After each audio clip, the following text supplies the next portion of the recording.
There's no better feeling than a personal win, and the State Farm Personal Price Plan can help you do just that. Talk to a State Farm agent today to learn how you can bundle and save with the Personal Price Plan. Like a good neighbor, State Farm is there. Prices are based on rating plans that vary by state. Coverage options are selected by the customer. Availability, amount of discounts and savings, and eligibility vary by state. This episode is brought to you by LifeLock. During Cybersecurity Awareness Month, LifeLock wants to give you helpful tips to protect your identity. Using multi-factor authentication can be a line of defense to help protect your personal information, like getting a text with a security code. But LifeLock offers comprehensive protection against identity theft.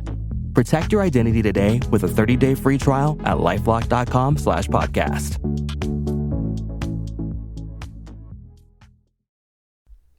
This series contains adult language and depictions of graphic violence. Listener discretion is advised.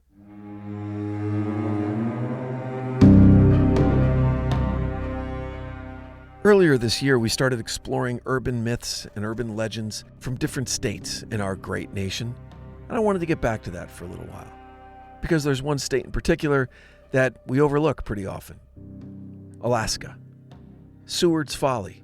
And if you're not familiar with the phrase Seward's Folly, it relates to a former U.S. Secretary of State, originally under Abraham Lincoln, named William Seward, who bought Alaska for something like 7 cents an acre. And everyone said that it was the biggest bust deal that the U.S. has ever made. And it turned out to be the greatest deal since the Louisiana Purchase. Here we go, a small tribute to the great state of Alaska. Stretching from the northern city of Barrow to Anchorage in the south and Juneau in the southeast, the Alaskan Triangle is a vast, desolate expanse of wilderness where the boundaries between reality and myth blur. Over the centuries, this rugged land has swallowed more people than almost anywhere else on Earth. Some have been lost to the glaciers that carved their way through valleys like jagged teeth, others to the endless forests that choke the interior like a green, impenetrable maze. Plains vanish from the sky, never to be found again, as if the very air conspires against them. Villages are abandoned, homes left intact but lifeless, the inhabitants seemingly dissolved into the land itself. And so, the Alaskan Triangle has grown into a place of legend, a mystery that has haunted explorers, indigenous tribes, scientists, and modern Alaskans alike. It's a region not just defined by geography, but by the weight of countless stories of disappearances, unsolved mysteries, and perhaps something more. A deeper sense of the supernatural that has long been part of this land. Welcome back to The Devil Within. You're listening to the mystery of the Alaskan Triangle.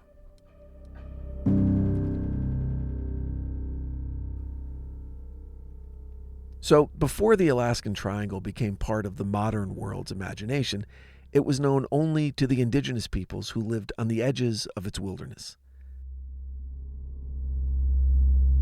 For millennia, the Tlingit, Haida, Athabaskan, Inupiat, and other native groups respected and feared this land, believing that spirits, gods, and forces of nature far beyond human understanding resided there.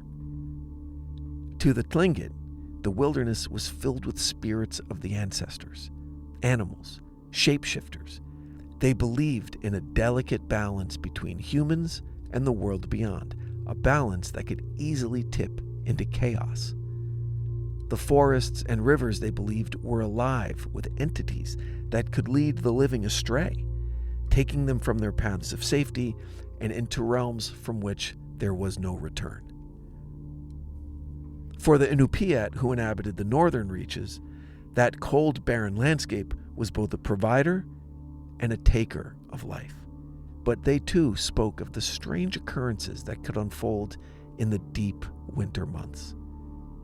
It was as if the land itself was watching, waiting for the unsuspecting to slip, to wander too far into the snow-laden wilderness. Stories of hunters who had gone out to pursue caribou or seal, only to vanish as if swallowed by the earth. These stories were passed from generation to generation. In these early centuries, long before European explorers ever set foot in Alaska, the Alaskan Triangle was already a place imbued with a heavy, almost oppressive sense of mystery. There were places where no one dared to go, isolated peaks, caves that opened into the mountains, and valleys where the very air seemed to thrum with a disquieting energy. And yet the people who lived on its edges knew the land as intimately as they knew their own families. They revered its beauty and danger, treating the wilderness with the respect it demanded. They survived in the presence of a mystery, never trying to solve it, but always keeping it in the back of their minds. It wasn't until the late 18th century that the first outsiders, European explorers, began to map and catalog the Alaskan wilderness. Driven by the thirst for new land and resources, Russian, British, and American expeditions ventured into the region, undeterred by the indigenous warnings. For them, Alaska represented unclaimed territory, a place of potential riches in furs, oil, gold, and other abundant natural resources. The idea that something mysterious or dangerous lurked in its forests and mountains seemed laughable to men of science and ambition. But it wasn't long before they too began to experience the strangeness that permeated the Alaskan Triangle. One of the earliest accounts of an unexplained disappearance came from a Russian expedition in the late 1790s.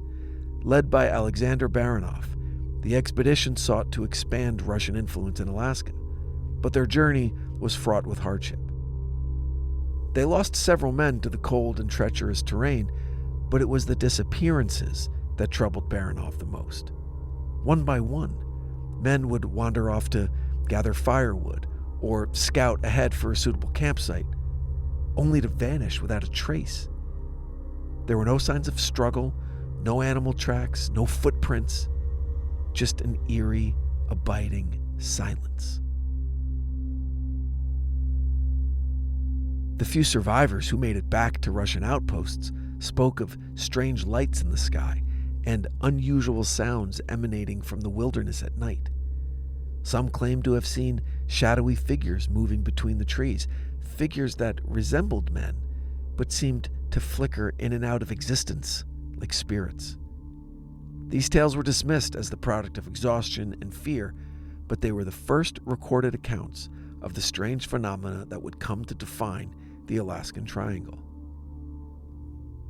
In the decades that followed, as more explorers, prospectors, and settlers entered the region, the stories grew. They spoke of compasses spinning wildly as if some magnetic force in the ground was disrupting navigation, of planes that would lose all radio contact and crash without explanation, of entire villages abandoned overnight, their inhabitants simply vanished. One such village was Anjakuni, a small Inupiat settlement near the northern edge of the triangle.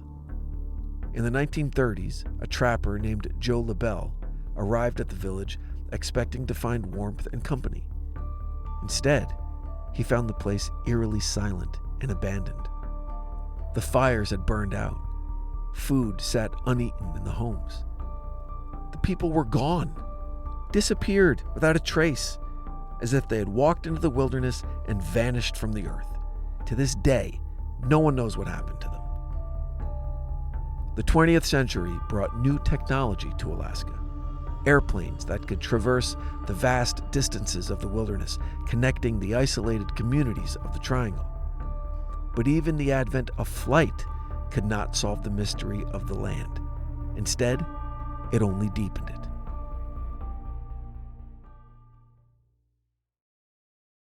This episode is brought to you by LifeLock. During Cybersecurity Awareness Month, LifeLock wants to give you helpful tips to protect your identity. Using multi-factor authentication can be a line of defense to help protect your personal information, like getting a text with a security code. But LifeLock offers comprehensive protection against identity theft. Protect your identity today with a 30-day free trial at lifelock.com/podcast.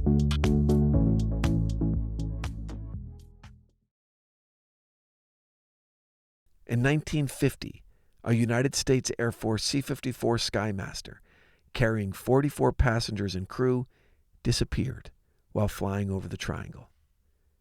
The plane was en route from Anchorage, Alaska to Great Falls, Montana, when it simply vanished from radar.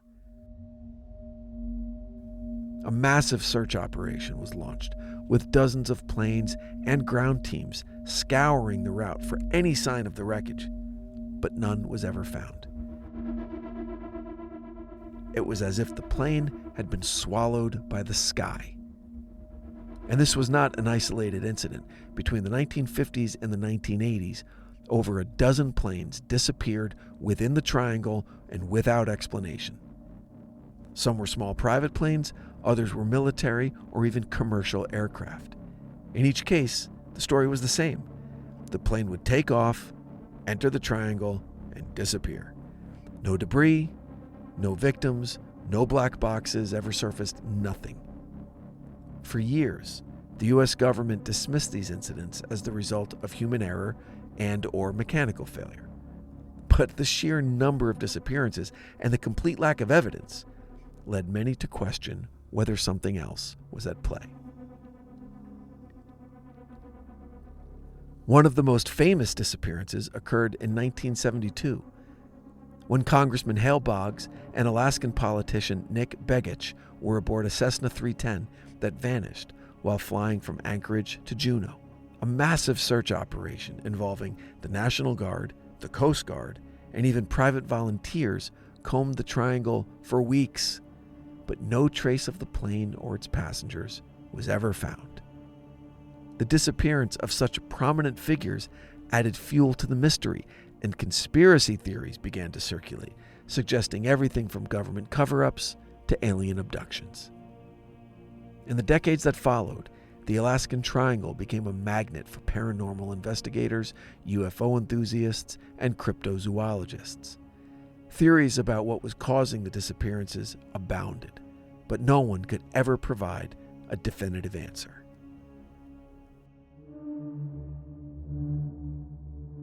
Over time, various explanations for the strange phenomena in the Alaskan Triangle have been put forward, each more tantalizing than the last. Some believe that the region is home to powerful magnetic anomalies, where the Earth's magnetic field is particularly strong and disrupts compasses, GPS devices, even the navigation systems of airplanes. These geomagnetic forces, it's argued, could create a sort of Bermuda Triangle effect, leading planes to crash and people to lose their way in the wilderness. While this theory has some scientific backing, it doesn't explain the sheer number of disappearances, nor does it account for the strange lights and other phenomena reported by those who have ventured into the triangle. Another theory suggests that the triangle is home to a hidden military base or some similar type of installation where secret experiments are conducted. According to this line of thought, some of the disappearances could be the result of covert operations gone wrong, with the government covering up the true nature of the incidents. While this theory appeals to conspiracy theorists, there's little concrete evidence to support it. Perhaps the most intriguing explanation, however, comes from the indigenous stories that have been passed down through generations. According to the Tlingit and other native groups, the Alaskan Triangle is a place where the boundaries between the physical world and the spirit world are impossibly thin. In their view, the disappearances are not accidents, but the result of supernatural forces at play.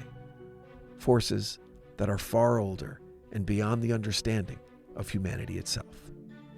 The Tlingit speak of the Kushtaka, a race of shape-shifting beings who can take the form of men or otters. These trickster spirits are said to lead travelers astray, luring them deeper into the wilderness before taking them to a realm from which they can never return. Other native groups tell of spirits that inhabit the mountains and rivers, watching over the land and punishing those who don't respect it. There are also stories of the, quote, little people, mischievous entities who live in caves and forests and who are known to kidnap humans who venture too close to their territory. These beings, according to legend, are ancient and powerful, capable of manipulating time and space, which could explain the strange disappearances that have plagued the triangle for centuries. For those who live on the fringes of the triangle, these stories are not mere folklore. They're part of the reality of life in Alaska, a place where the wilderness is still incredibly untamed and where the mysteries of the land are not easily solved, if at all.